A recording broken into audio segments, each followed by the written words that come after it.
This is the Rhode Island Public Radio and the Rhode Island Foundation's Community Forum on Demystifying the Health Insurance Exchange. Rhode Island is required to offer a virtual store for buying health insurance by 2014, and it has a lot of choices to make before then. This hour will be exploring the Ocean State's options and initial plans for designing the health insurance exchange. Good evening.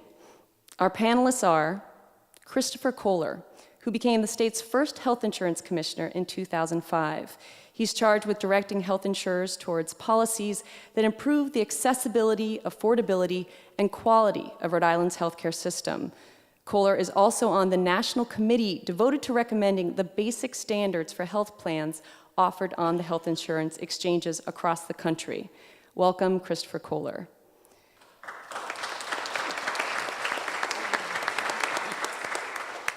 Also joining us is Peter Andruszkiewicz, the new president and CEO of Blue Cross Blue Shield of Rhode Island, the largest health insurer in the state. He's worked for 30 years at companies including the Kaiser Foundation Health Plan of Georgia, Cigna Healthcare, and Blue Cross Blue Shield of National Capital Area. Thank you for joining us, Peter Andruszkiewicz. And Elizabeth Roberts has been a longtime advocate for improving Rhode Island's healthcare system before and during her term as lieutenant governor. Now she's been empowered by Governor Chafee to chair the Rhode Island Healthcare Reform Commission. Welcome, Elizabeth Roberts. And Glenn Shore is the executive director of the Commonwealth Health Insurance Connector Authority. It's one of the models for the nation's health insurance exchanges, the Massachusetts version of the Health Insurance Exchange. Before joining the Connector, Shore was the lead policy point person for implementing healthcare reform in Massachusetts. Thanks for making the trip to Rhode Island, Glenn Shore.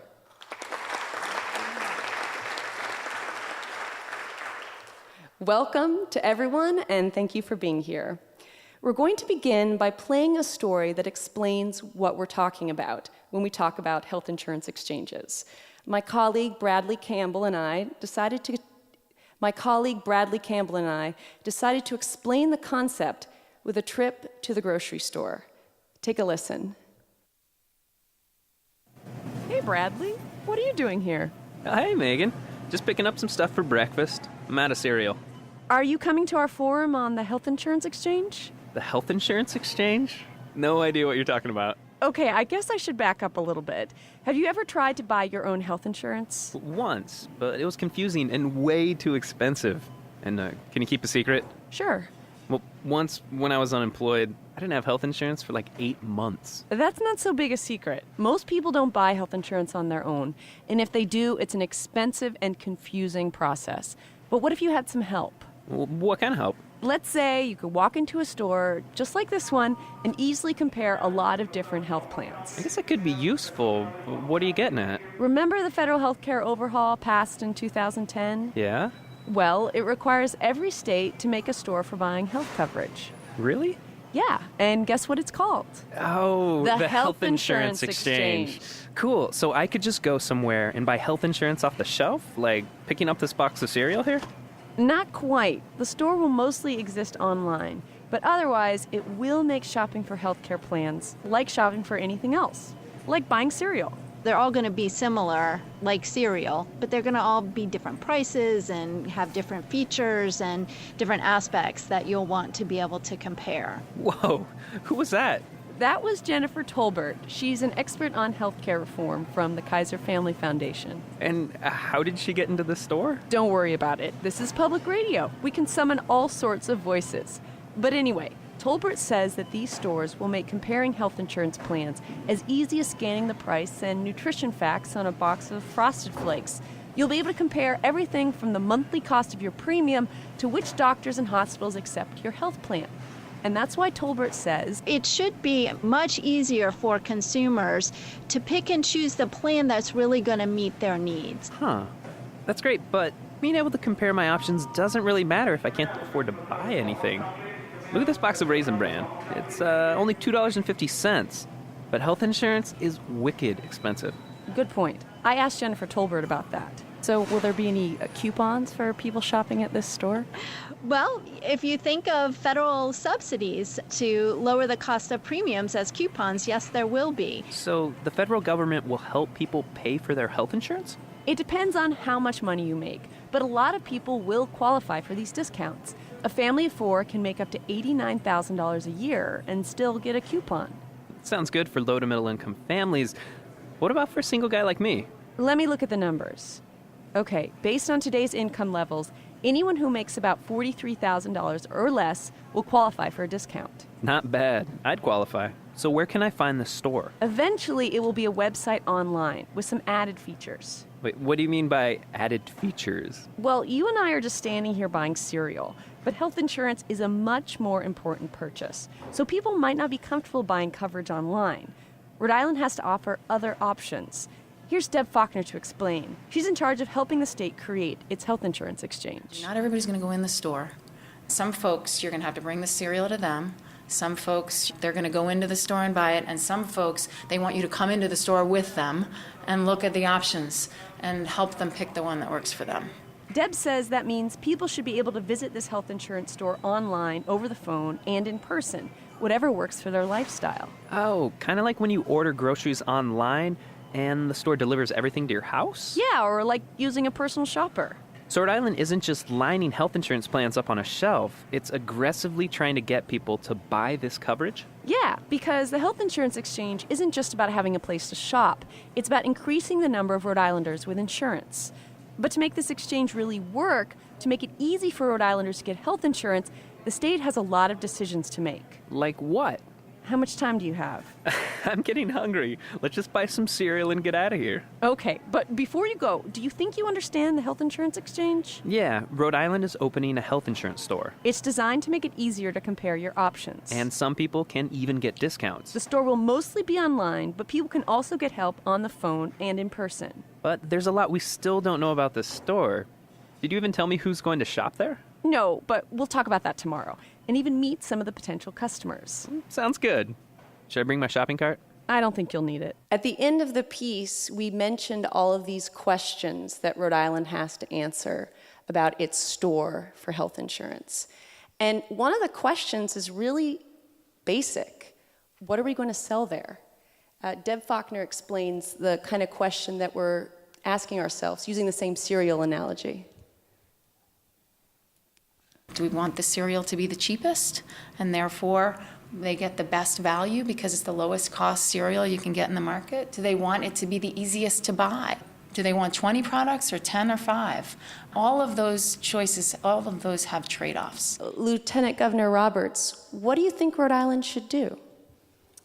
Well, one of the reasons, just a few weeks ago, the governor named the Exchange Board an advisory group of Rhode Islanders is to answer some of these very questions.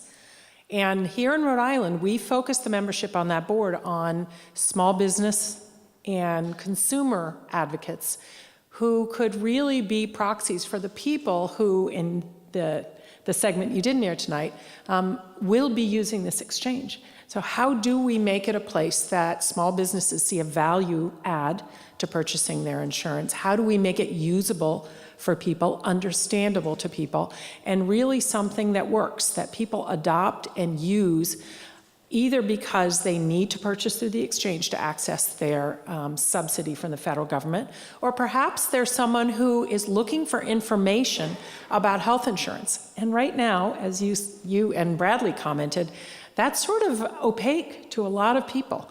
I frequently say, this is the biggest purchase you make that you really don't understand until maybe you get pretty sick.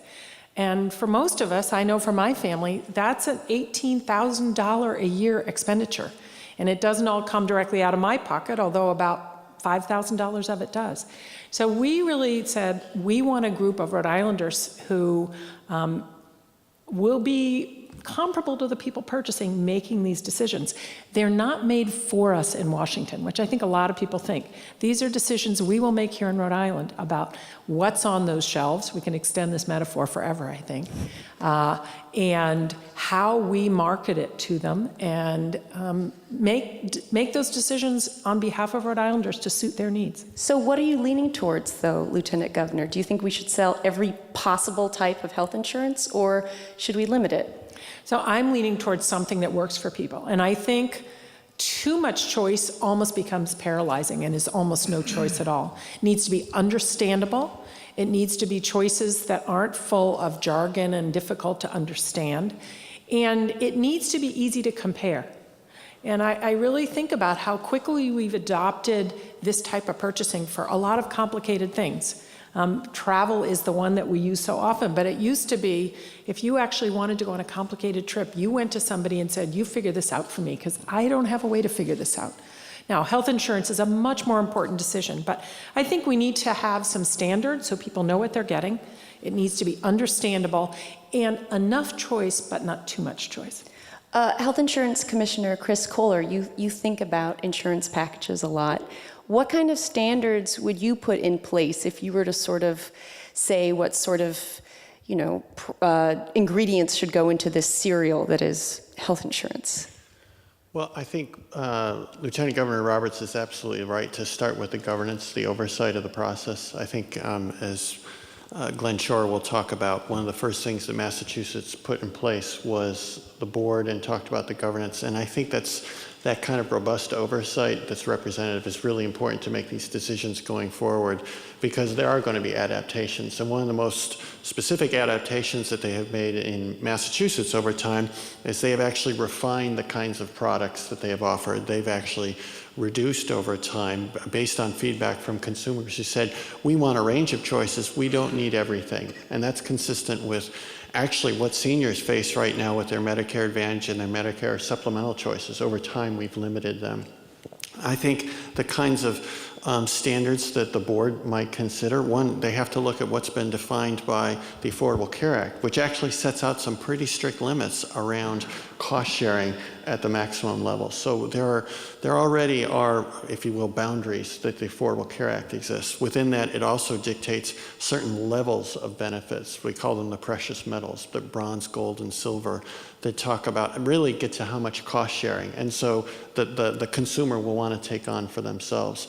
After that, I think the board will look at, within each of those benefit levels, how much is enough choice and what do we want them to vary on? I think it will typically it deals with prices that you pay for various types of services. I think most people have found that making primary care and preventive care as easy and as cheap as possible. That's the kind of benefits that Blue Cross is putting together. So you'll see the board move towards preferencing those sorts of things. Mm-hmm. You've been fairly aggressive in, monitoring the work of insurers in the state. So I'd imagine you do have some very specific things in mind that you would like to see happening in the exchange, new ways to wield your power. No, it won't be my power to wield. The board I am a member of the advisory board that the governor has appointed, and then there will be an executive director in Glenn's role who will put it together. And I think the exchange, I think this is what you're getting at, the exchange will have to work very carefully with existing structures that we have in place. We don't want to, it's not good for Rhode Island and the state or state government if the exchange does not fit well, particularly within Medicaid and within commercial health insurance. And in some ways, the exchange is the bridge between what's been too far apart between them. And so our challenge administratively is to make it fit within those two structures. Did you want to add something, Lieutenant? I'd love to comment on something, and Glenn can add to it. But, as a mother of two kids in their late teens, early 20s, one of whom was in that precarious 2 part-time job world, one of the really interesting things that I've seen in Massachusetts, for example, that they created was a young adult benefit plan with a specific design that takes into account affordability and the usual needs of young adults. So I think there's some opportunity here to create insurance that meets the needs of individuals in a very direct way. Peter Andruszkiewicz, you've been working in the health insurance world for a while. How do you like the idea of state regulators meddling in what you should offer? Well, we believe, I believe personally, we believe the exchange is a good thing. Let me start out by saying that. We also believe that, we shouldn't stifle innovation in the marketplace.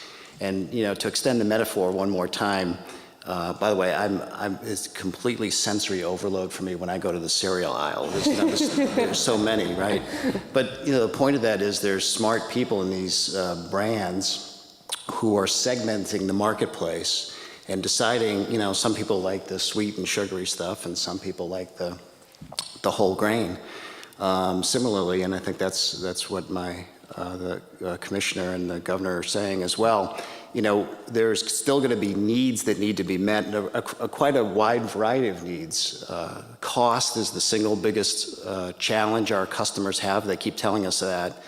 But it's not just going to be about having low-cost products.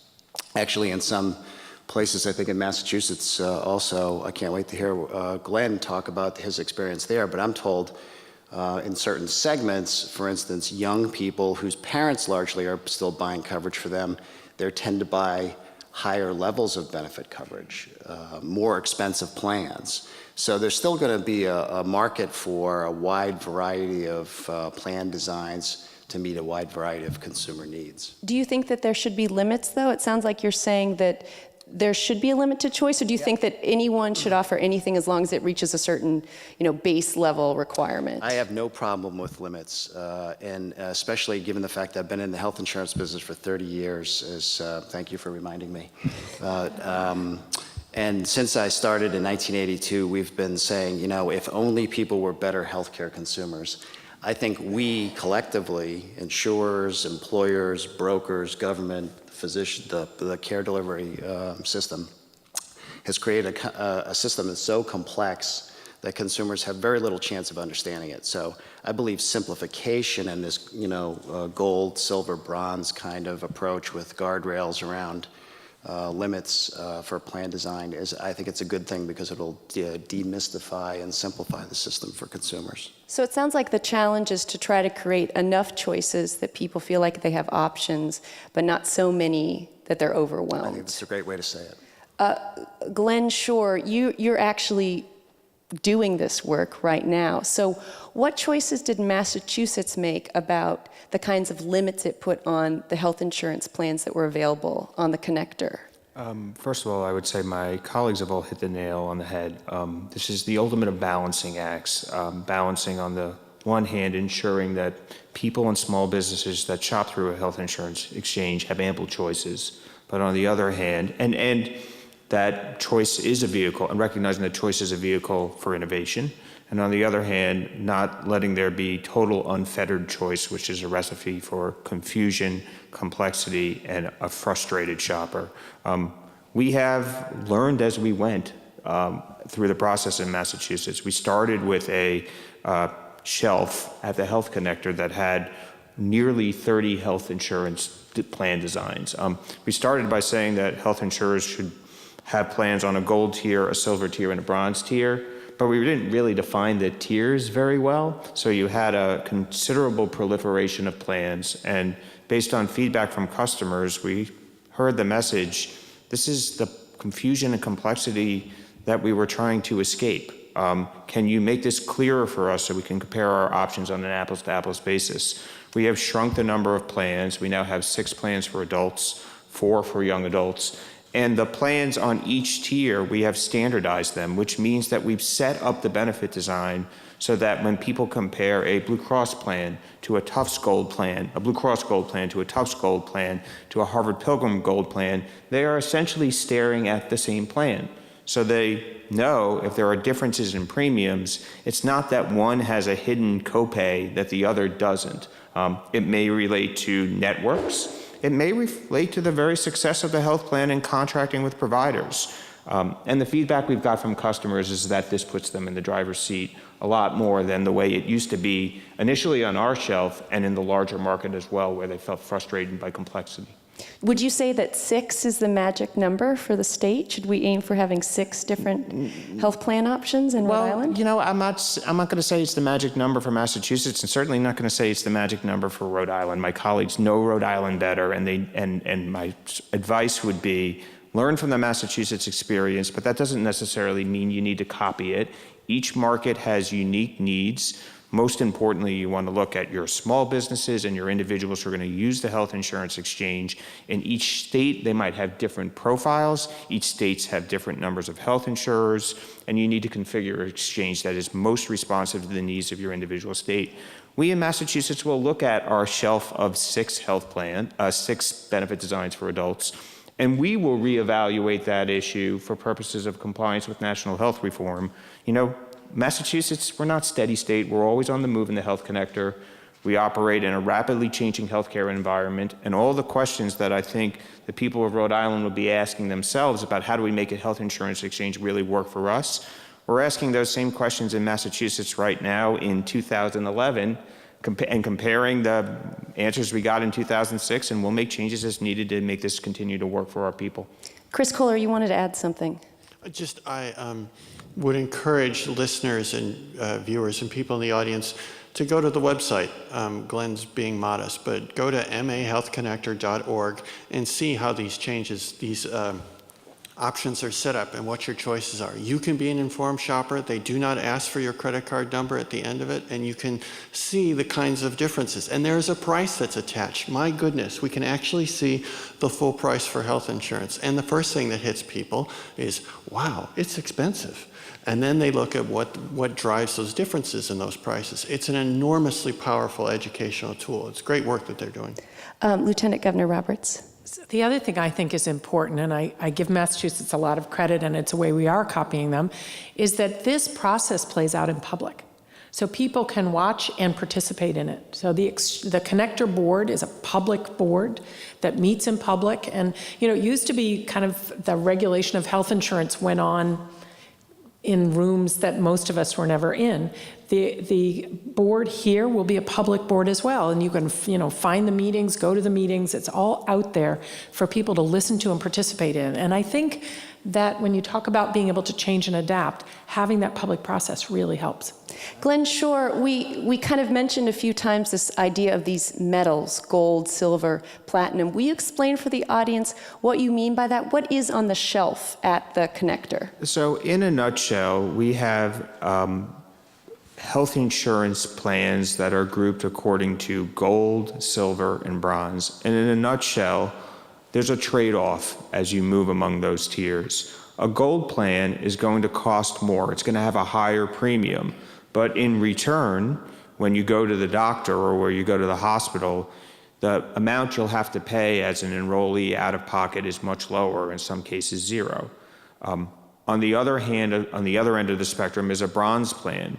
You would have a much lower monthly premium, but in return, you might have deductibles that require you to spend a certain amount out of pocket before your coverage kicks in, and you might have more sizable copays and even coinsurance.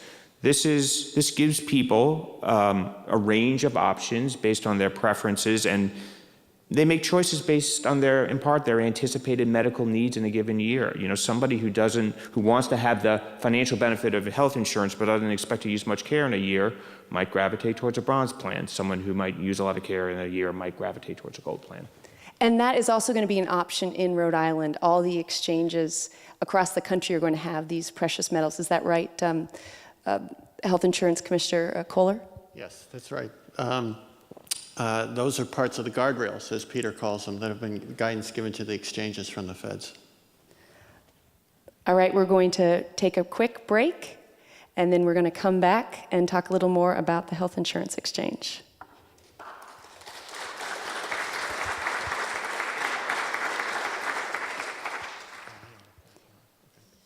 This is the Rhode Island Public Radio and Rhode Island Foundation Community Forum on Demystifying the Health Insurance Exchange.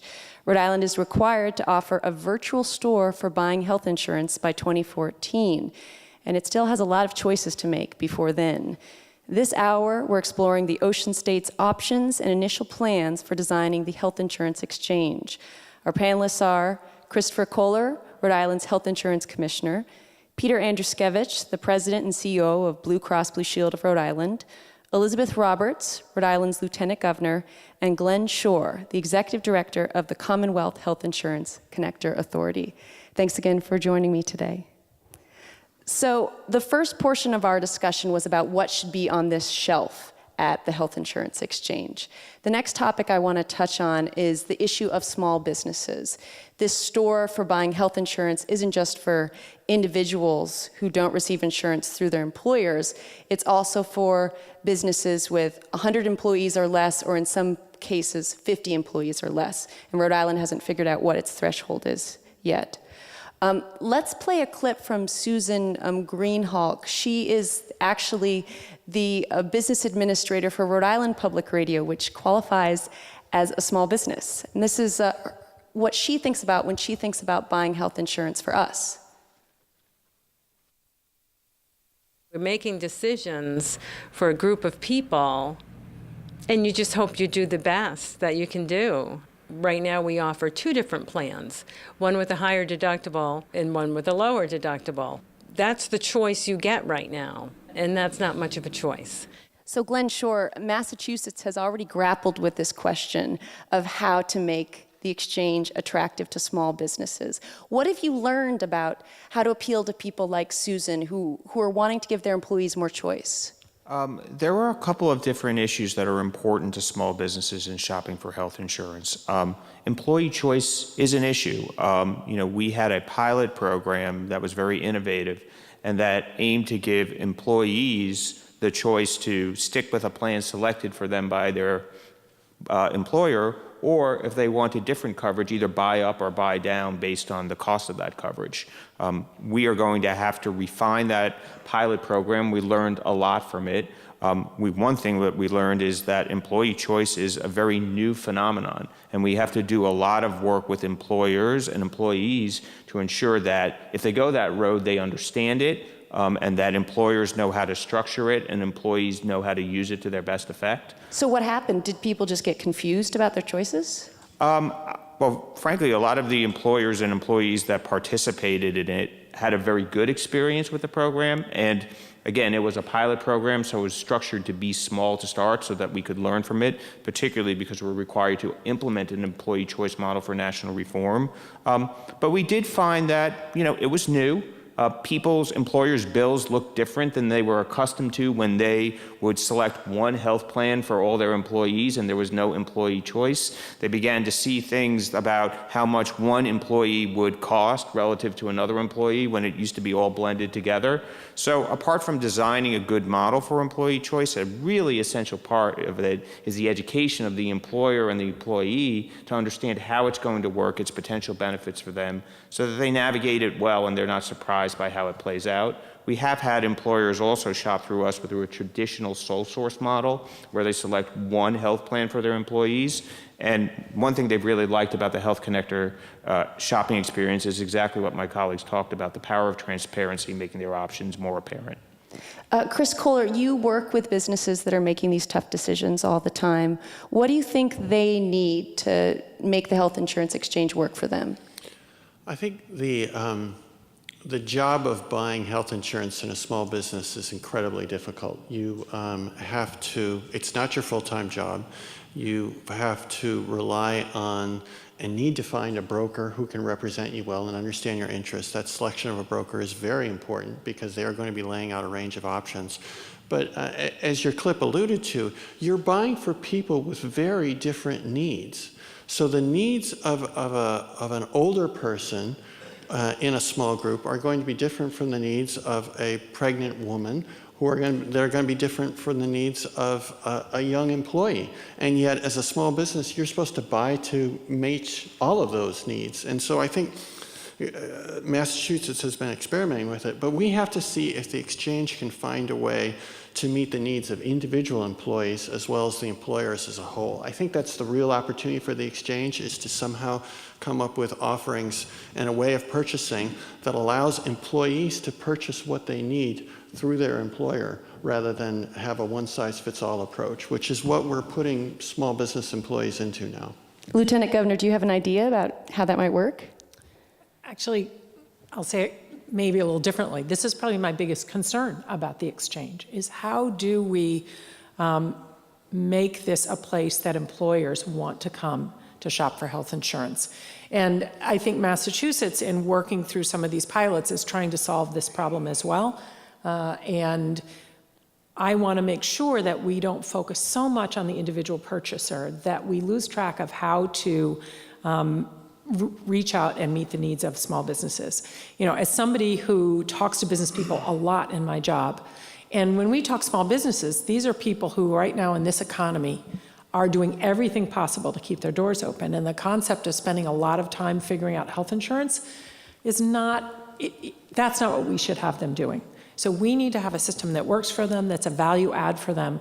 And I'm not sure we've got a model to copy right now. And it's one reason we really made a point to put some small business people on our exchange board. So they're there saying, well, wait a minute, you know, when I'm buying insurance, that's not what I'm thinking about. And I think that's really important. We need to listen to the community and meet their needs. Peter Andruszkiewicz, I'm sure you're thinking about how your company is going to sell to small businesses in the exchange, out of the exchange, in between the exchange. What kind of conversations are you having about how to prepare? Yeah, we're spending a lot of time talking about these issues for the same reasons the Commissioner and the Governor mentioned, that health insurance cost, choice, and other issues surrounding it for small businesses is a tremendous burden on small business. You know, a big part of the economy in Rhode Island is small business, so it's a big part of our customer base today. And probably the single biggest reason that we lose small business customers is because they can't afford it anymore. And they're just abandoning coverage today without an exchange. So we're thinking about it a lot. The other point that I'd like to make here, because I think it's really important, is that, you know, the biggest concern these employers have is affordability. There's no second to that. It's the first, second, and third issue that they have to deal with. And the exchange in and of itself does not solve that problem. It gets at a lot of other issues surrounding simplification and is a vehicle for subsidizing certain parts of the population, but it will not in and of itself solve the affordability problem. Chris Kohler, you wanted to add something? Yeah, I think Peter makes an excellent point. And to what Glenn was saying earlier, when you talk about these precious metals, gold, silver, and bronze, they change the price of health insurance. They don't change the costs of health care. They move the costs back and forth between different people. And the issue of taking on the costs of healthcare can be enhanced by the exchange by making the prices more transparent and making people more aware and more involved in those decisions. But it's a greater set of issues that include but go beyond the exchange. Glenn Shore. I would certainly agree that an exchange in its own right can't solve the cost conundrum for healthcare, but I do think it can help. The power of transparency is what fuels competition. You know, if people are more informed, empowered shoppers for health insurance, they're going to find their way to high-value coverage. And we would hope that health insurers would respond by doing everything they can to put high-value coverage on the table. That's not to suggest that this is the be-all and end-all of healthcare cost containment, but the power of competition, fueled by the transparency of the exchange shopping experience, can be an important tool among other tools to move and bend that healthcare cost curve in a more favorable direction, so small businesses can invest and large businesses can invest in jobs and their workers while still maintaining coverage, and individuals can meet other family needs while also having health insurance for themselves. That's a great segue into the next portion of our discussion. In our second radio piece that aired this morning, we met with some people that might use the health insurance exchange, and we used a subsidy calculator provided by the Kaiser Family Foundation that helps you sort of estimate how much you might pay with the government subsidies. So listen to what happened when I visited my friend Andrea and plugged in the numbers for her subsidy. Meet my friend Andrea Tiemann. Official radio. She works part-time at 2 different libraries. When I came over to her house, she was working on a puzzle. Wow. You're such a librarian. Oh, shut up. Are you actually wearing a cardigan? I have to wear a cardigan. Oh, it's cold at work. Anyway, Andrea doesn't work enough hours at either library to qualify for health insurance. Did you plug in her info? Yep, 32 years old, $30,000 a year, no kids. And it says that the actual amount you'd have to pay, $209 a month. That's still pretty high. What do you think? Could you pay that? Would you? I mean, I potentially could. It would mean not paying my student loans, which would probably ruin my life more than not having health insurance. So it's important to know that your friend got that number based on a calculation of the federal subsidy. Those are amounts that were determined in statute passed by Congress in the Affordable Care Act. So she, I believe, qualified for some sort of subsidy. If we want to, unleashing the power of competition and reducing the price of health insurance, or the rate of increase, that alone will not change the amount that she's paying. Or she's saying even with the subsidy, the result of the subsidy, it's too expensive for her. And so what she's saying is, I need more money from the federal government, or I need a lower price for health insurance. Those are, the first requires tax revenues, and we've taken that as far as we can in this climate. That's what the Congress determined. And the second requires the kind of long-term work that Glenn was talking about. So Glenn, tell us about what you've been able to accomplish over the past 5 years. You've been at this, you've been running an exchange. Has it made any difference in terms of the cost of healthcare in Massachusetts? Well, the first thing is we have 215,000 people enrolled in health insurance through the Health Connector, through subsidized and unsubsidized programs. That is over half the newly insured in the Commonwealth. And fundamentally, if you want to ask whether we've made a difference, you have to hear their stories. You have to hear the stories of people who had cancer detected at an early stage because they had the tool of health insurance in their hands at the first time. Stories of people, I actually brought a story with me of a small business owner who basically recited exactly what we heard at this table, frustration previously with the complexity of health insurance, staring at a huge rate of increase in their coverage, and gratitude for the fact that at the tips of their fingers they could go onto our website, find a comparable plan that for that employer and his employees saved them a combined $9,300 for the course of the year, which obviously they could use for multiple different purposes to invest in their productivity, keep their workers at hand. So we're very pleased about our contribution to coverage expansion, which has been the foremost thing we've set out to do. But we have seen, particularly in our subsidized health insurance program, which is based on market-based principles, we've seen the power of competition at work.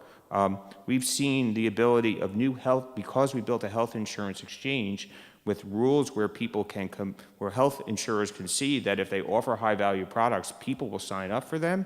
We've had new health insurer entrants to the Commonwealth, coming to the Commonwealth specifically to participate in our programs.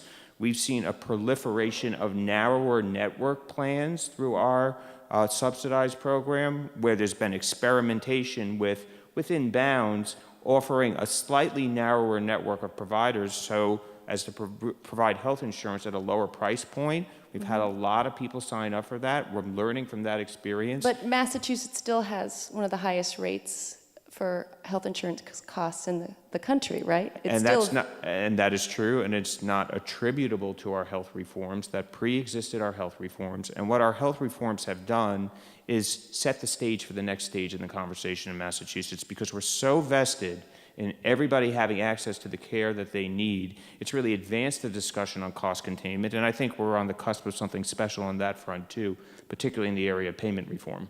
Okay, I'm going to ask Peter Andruszkiewicz to weigh in on this. You see the products out there, you sell health insurance. Do you see anything in this exchange that is going to help the costs go down? I think one of the things that Glenn mentioned around the ability of the exchange to have more people covered in the system is a good thing. Part of the problem with costs and part of the problem with the system overall is the fact that people decide voluntarily, especially in the individual market, they choose whether to buy health insurance or not. It's an imperfect system. When I started in the insurance business, there's some basic rules around the laws of large numbers that say, you know, if you insure a large pool of people, you're going to have people who are very healthy. It's the classic bell curve, very healthy at one end, very sick at the other, and most of us are in the middle. And if you have that full set of, that full pool of participants, you can set a price that's affordable for everyone. One of the biggest problems in healthcare is that we don't have that in this country today, especially the individual market is a perfect example of that. So there is an advantage if we could get more people participating, and that's part of the intent, and the individual mandate in the Affordable Care Act is intended to solve for that. Beyond that, Glenn said it in the end of his response. It's really more about payment reform, which the exchange does not get at. Chris Kohler, talk a little more about that. What kind of real reform do we need to do to reduce the cost of health insurance? Well, I want to underscore what Peter said. There is an advantage, a benefit to full insurance in that it will bring more paying customers into the fold. And you need a lot of non-utilizing paying customers to subsidize the 5% of the people who drive 50% of the expenses. So you're saying you need a lot of healthy people who are paying. That's the function of health. I haven't filed a homeowner's claim. I think I filed one, but I keep paying my premium, and we do it with auto insurance as well. So I think the longer term, it's the stuff that we are working on in this state. And frankly, I think anytime Massachusetts want to invite the folks from Rhode Island to come up talk about payment reform, we'd be happy to, because I think the things that we're doing around primary care, led by Blue Cross, led by initiatives coming out of my office, the work that we're doing around health information technology, those are the kinds of fundamental changes in the delivery system that we're going to need to do a good job for those 5% of the people. Because we're not doing a good job for the 5% of the people who are getting 50% of the costs. They're getting poorly coordinated care, and we can do better. So it sounds like everyone agrees that the exchange is a good step, but we need to do a lot more if we want to reduce the cost of health insurance. Now, we don't have a lot of time left, so I just want to briefly touch on this one last topic. We mentioned in our piece that aired today that individuals and small businesses will be able to use the exchange. But Rhode Island has the option of opening this up to more people later along the path of this health reform effort. Lieutenant Governor Roberts, do you think that we should let other people use the exchange, maybe big businesses or municipalities? Well, one of my goals as we build this is that we build it with flexibility, so that as we look at the needs in our community, we have the flexibility to allow those who would choose to come through the system to use it. Is there a possibility, an opportunity to look at public employees and see if that's a good way for public employees to purchase, a good cost-effective way? Absolutely, we should think about that. So we need to build something now that when 2017 comes, we can look at our community and go, okay, what is the best way for us to provide health care to as many Rhode Islanders as possible at the best price possible? And I think the exchange can offer us some real opportunity there. Chris Kohler, did you want to quickly weigh in on that? I think that you have to design it to be robust, to accept, be able to accept future enrollees. And I think those have to be decisions made by the governance of the exchange, as well as our legislators in terms of public policy decisions. Glenn Shore, you want to add something quickly? It's one of the hosted issues we're looking at in Massachusetts, and we'll look also at the experience of Rhode Island as it makes its choices for itself, and also its great leadership on payment reform to advance the ball on that issue, those important issues for us as well. So we're building the structure, and perhaps we'll put a second story on the house. We're not sure yet, to mix metaphors. Maybe we should talk about the store again. Maybe expand the aisles, or maybe we'll keep them the way they are. So we're going to... You can buy cereal and orange juice maybe in the future. We'll see about that. So we're going to take a quick break, and when we come back, we're going to be taking questions from the audience.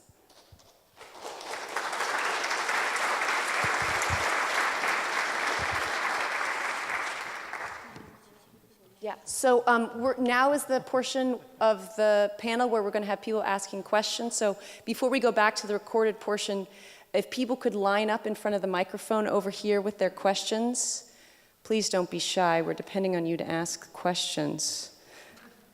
If you can line up over there and stand by the microphone, please introduce yourself with your name and where you're from.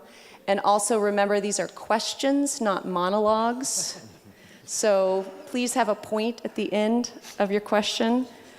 And please don't talk too long. We just want to get to your question. Although we really want to know what you have to say. Just keep it brief. Are we ready to go? Okay, we're going to start recording again. This is the Rhode Island Public Radio and Rhode Island Foundation's Community Forum on Demystifying the Health Insurance Exchange. Rhode Island is required to offer a virtual store for buying health insurance by 2014, and it has a lot of choices to make before then. This hour, we're exploring the Ocean State's options and initial plans for designing the health insurance exchange. Our panelists are Christopher Kohler, Rhode Island's Health Insurance Commissioner, Peter Andruszkiewicz, the President and CEO of Blue Cross Blue Shield of Rhode Island, Elizabeth Roberts, Rhode Island's Lieutenant Governor, and Glenn Shore, the Executive Director of the Commonwealth Health Insurance Connector Authority. Now we're going to turn to your questions for the panel. First person, please introduce yourself and say where you're from. Good evening. My name is Bill Emmett, and I'm from Newport. My question is about benefit design. I know that the Secretary of Health and Human Services and the law itself dictate somewhat what benefit design will look like, but Mr. Andruszkiewicz, you talked about not wanting to hinder innovation. So innovation certainly, I understand, would be around benefit design in some ways. I'm also curious how the public can affect benefit design, and how what sort of assessment process will go on down the road. Maybe in Massachusetts you have some experience about this, where people can understand how the benefits are working and whether they need to be redesigned on some kind of a periodic or ongoing basis. So who wants to take that first? I'd be happy to talk about product innovation and to give you some real examples of the kind of things that Blue Cross Blue Shield Rhode Island is working on as we speak. And we're introducing to our own employees, in fact, in 2012. I'll try to not get too technical, and I was warned about the jargon, but what we're going to intend to do really is to create there's a lot of financial barriers in plan design that have been put in over time, deductibles and copays, and people have talked about that. We're going to get more sophisticated around the use of those financial tools. There needs to be the right kind of financial incentives for people to use the system in a way that's going to enhance their health. So what does that mean? That means we should take down any and all barriers associated with wellness and preventative services. We want every person in the state to get all of their preventative services every year. We want them to go see their primary care doctor in a patient-centered medical home every year. We'll incent through plan design people to use these patient-centered medical homes. We will take down the barriers for people who are already sick. There's a lot of people who have multiple chronic conditions. These are some of the people that the commissioner was talking about before, the 5%. Multiple chronic conditions consume lots of resources. Some of those people are without means. Some of those people are confused by the system. We want to take down the barriers to those people to getting and using the medicines that they need. A lot of people have, prescriptions for the medications they need, and they're not compliant is the term. They don't take the medicine. That's a bad thing.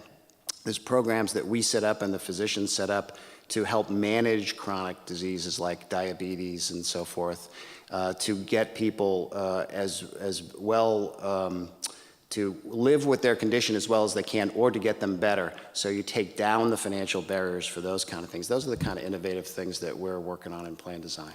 Glenn Shore, what kind of benefit design are you talking about in Massachusetts? I think all of those issues are on the table as well. I mean, benefit design that puts an emphasis on wellness. It's very consistent with what you talked about. Benefit design that tries to give people a little bit of skin in the game to make choices to get the right care in the right setting. I mean, I don't think that there are probably vast differences between what's going on in our respective markets in terms of the tools that are that insurers and consumers are looking at to get better care. I think it would be great to see more of that sort of benefit design innovation on the shelf of a health insurance exchange because we operate so publicly. It's a natural place where these changes can happen and be monitored and evaluated in terms of their impacts on premiums and their impacts in delivering affordable care for consumers. So it's like a new and improved box of Raisin Bran you can put out there and do some market testing on how it works? Absolutely.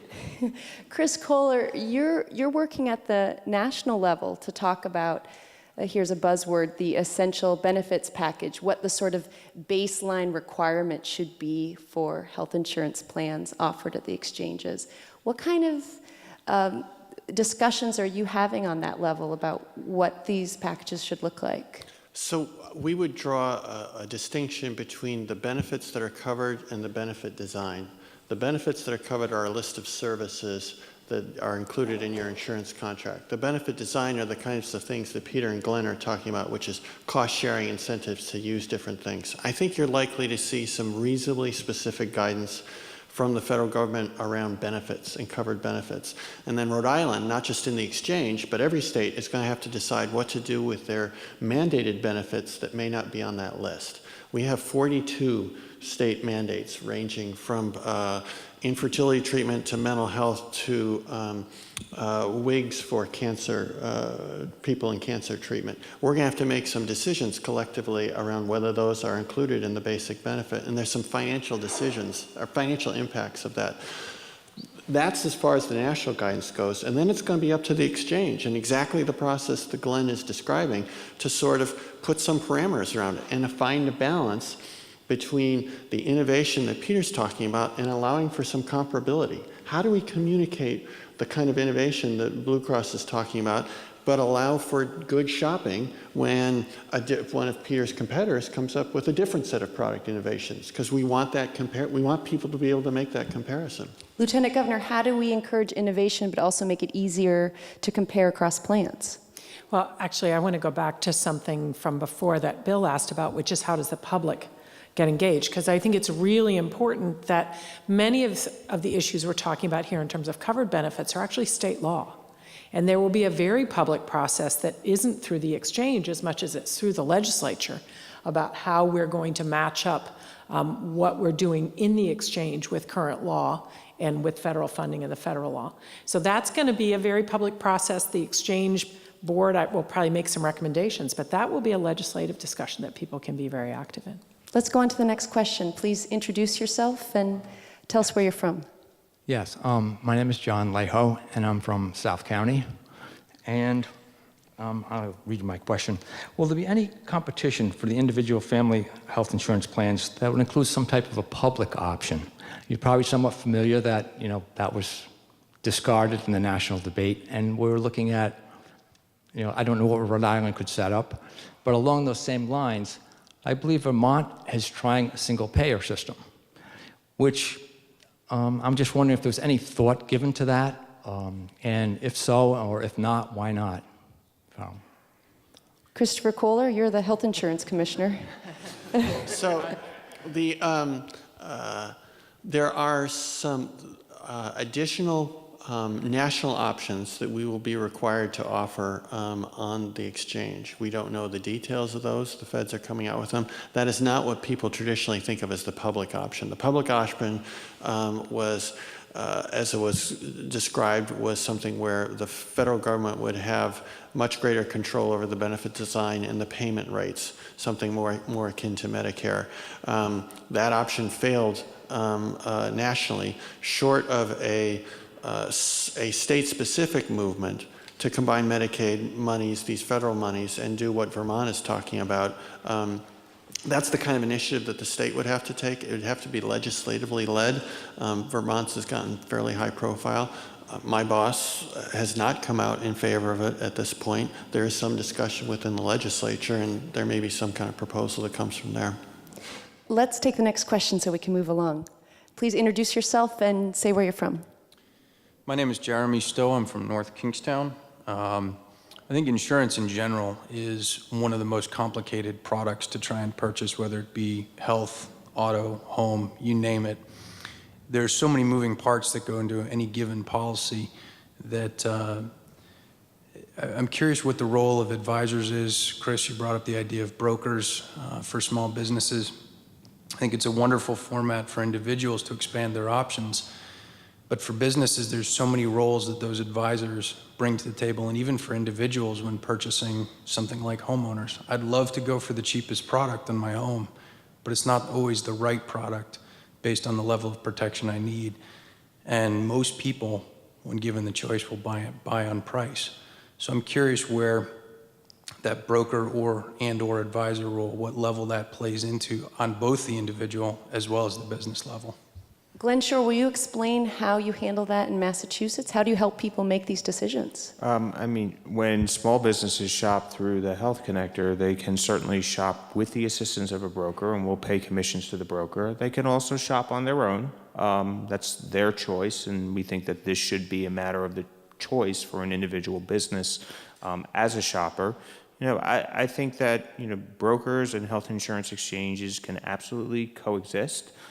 Brokers will help people shop for a variety of things, including health insurance, and they might use the health insurance exchange as a tool. They might provide further advice. They might also help people not only as they're buying health insurance, buy other forms of help small businesses buy other forms of health insurance they need. We're interested in continuing a dialogue with our broker community to figure out how there are natural synergies between the role of an exchange and the advisory role of brokers so that it's a win-win for the ultimate person we want to benefit, which is the consumer. Peter Andruszkiewicz, how do you think that this relationship should work? Yeah, just 2 points to add on to Glenn's. One is that there's a prescribed set of tasks that the group that was set up by the governor has to achieve in order to have what's considered a viable exchange at the end of 13, I guess, right, end of 2013. One of those things is to have a mechanism by which to, advise consumers. And so, and small businesses too that'll be buying through the exchange. So there's a mechanism built into the structure of the exchange that's intended to help advise and decomplicate and buyers, whether they're individuals or small businesses. Second comment, just echo Glenn's, is that brokers play a very important role for customers to do exactly, and I imagine there's going to continue to be a role for brokers in the future. Their business won't be the same as it has been, and but a lot of people's businesses aren't the same. We're going to go on to the next question. Please introduce yourself and say where you're from. I'm Charlotte O'Brien from Richmond, and I would like to come back to your coupon analogy. We are a small business, a not-for-profit, and we have many people who make $30,000 a year who would, and we're definitely paying a lot more than $200 a month for their insurance.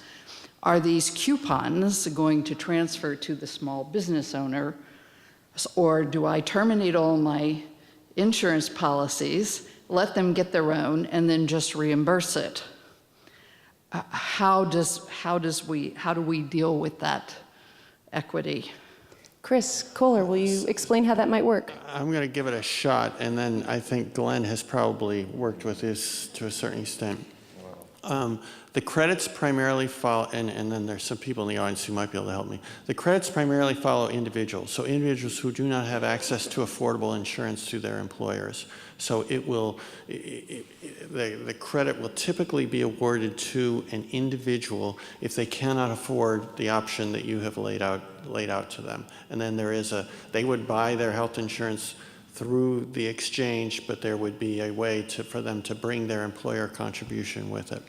There is, however, a particular incentive for small businesses who employ a significant proportion of low-income employees based on an average wage. And that's something that the statute put in place. I don't know what the exact numbers is, but that would give the small business a tax credit to bring their whole business through the exchange. Yeah, that's a tax credit that was that's in effect right now for small businesses with a considerable number of low-wage employees. What will happen in 2014 is for small businesses that are currently receiving that tax credit to retain it, they will need to shop through the health insurance exchange. So naturally, small businesses of that nature will give the health insurance exchange a good look in 2014 because that's a considerable financial benefit to them. Maybe you can find each other after the panel and work out the details. We have one more question. Please introduce yourself and say where you're from. Hi, good evening. My name is Mark Schwager. I'm from East Greenwich. I'm a primary care physician, and I think the exchange offers some very interesting opportunities to expand primary care. I wanted to ask Mr. Shore about his opportunity, his experience in Massachusetts and our other panelists from Rhode Island, whether you think the primary care infrastructure can absorb an influx of new patients coming in who previously were not insured and now have access to a lot of primary care services. I think that's an important issue. That's a national issue. We're gratified by the fact that in Massachusetts, when we expanded coverage, more and more people reported that they had a regular, usual source of care, which suggested to us that people, have been able to find their way to primary care as they've needed it. That doesn't necessarily mean that it's always been exactly the primary care physician that they wanted, or that there haven't been sometimes some waits that have been problematic. This is not an issue in terms of thinking that we shouldn't expand coverage. The right approach is to expand coverage and then simultaneously focus on issues of primary care access. In Massachusetts, for example, we created a loan forgiveness program. This was a public-private initiative, including, I think, Bank of America, I think the Partners Healthcare System, and others, which were designed to encourage more people to enter the ranks of primary care by forgiving their medical education loans. Initiatives like that, I think, offer some promise to ensure that coverage expansion ensures access to primary care as needed. Christopher Kohler, you've been very involved in increasing primary care in the state, and you've collaborated with Blue Cross Blue Shield on that as well. Talk about how Rhode Island is preparing for this influx of people who will need primary care doctors. Dr. Schwager asked a great question, and I think we are probably somewhat better prepared than other states, but we're not completely ahead of the curve. We have systematically set about to spend a greater proportion of our insurance premiums on primary care.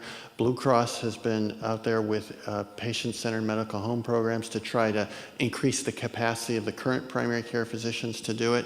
And I would note the work of the Rhode Island Foundation, one of the sponsors of tonight's discussion. They have established a loan forgiveness program similar to what you have in Massachusetts, and they've been making some strategic investments in primary care.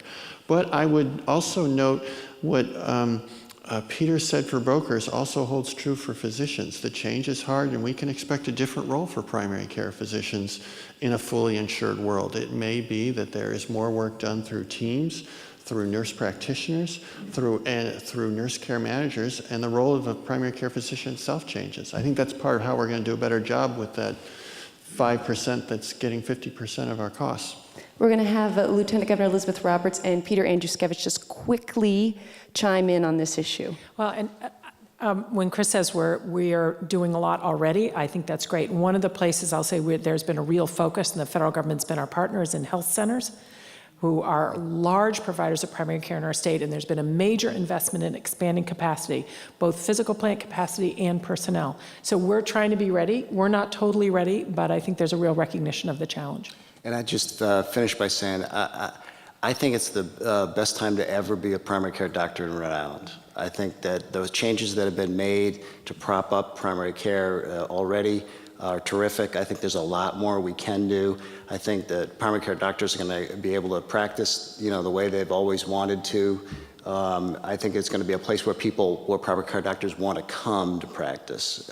That's our vision for the future of primary care. It's the center of a virtually integrated system that we think we can help to create here. All right, we're going to have to wrap up this panel, but before we go, I'd like each panelist to spend less than a minute saying what you think the most important decision is that Rhode Island is facing related to this exchange, and talk about the one thing that we need to do right so this exchange works and why. Go. Peter Andruszkiewicz. It doesn't pay to be closest to the moderator. I think that the most important thing that we have to do is to do the blocking and tackling to set up the exchange correctly, in my view. Because it hasn't come up tonight, but the exchange is mandated as part of the federal legislation, and what else is mandated? If the state doesn't do it, the federal government will. And so I think it's really important. I think we've got a structure now and a terrific group of people that are going to be focused on it, and now to me it's about blocking and tackling and getting it done and getting it done in time. Lieutenant Governor Elizabeth Roberts. So I have a lot of confidence in what we're doing inside government. We are linking together our Medicaid program, where the subsidy is going to be, along with our commercial insurance regulator. We're really moving forward in a real team approach, coordinated inside government. So where I have my worry and what I want us to do right is serve the business community, serve the small business market, have the exchange be a vehicle that meets their needs and helps to drive change within the healthcare system so that we've got more affordable products to offer them. Health Insurance Commissioner Christopher Kohler. I think the exchange will rise or fall on two things: the strength of its governance and its ability to really meet individual consumer needs. Glenn Shore. I have every confidence that given the extraordinary talent of the people at this table in this room, Rhode Island will set up a terrific health insurance exchange. If you enter the endeavor and do it with the right sort of political culture, where you're all working together to make it a success, willing to learn as you go, and treat it with a real problem-solving attitude, you'll do great things. I think that's a great way to end. Thank you so much. That's all we have time for tonight.